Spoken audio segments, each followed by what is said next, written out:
আমি নতুন পল্লী তৃণমূল কংগ্রেস কার্যালয়ে পার্টি স্কুলে বসেছিলাম। সেই সময় দেখলাম 50-60 জন ছেলে নতুন পল্লী অফিসের কাছে এলো এবং গান্ধীর নেতৃত্বে বিজেপির ছেলেরা এসে বলল যে পার্টি অফিসটা খুললো, পার্টি অফিসটা বন্ধ করো, পার্টি অফিস হচ্ছে আর খোলা যাবে না।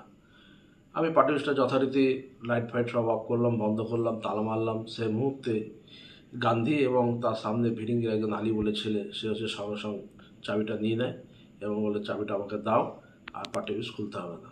আমি যথারীতি চাবিটা দিয়ে দিলাম। তারপর আমি সবাই ওরা বেরিয়ে গেল, আমিও বেরিয়ে পড়লাম। তারপরেই আবার দেখা গেল যে নতুন পল্লী রুইদাস পাড়াতে সেই ছেলেরাই এগিয়ে হচ্ছে অমিত ব্যানার্জির বাড়ি ভাঙচুর করলো এবং হচ্ছে সুমন্তর বাড়ি হচ্ছে রুইদাস পাড়াতে ভাঙচুর করলো। তো আমার বলার একটাই বক্তব্য, বিজেপি উচ্চ নেতৃত্ব এবং বিজেপির এমএলএরা সবাই বলছেন যে হচ্ছে দলীয় কার্যালয়ে আপনারা খুলুন, কোনো রকম অশান্তি আমরা বরদাস্ত করব না। তা সত্ত্বেও দেখা যাচ্ছে এই ধরনের অশান্তি হচ্ছে।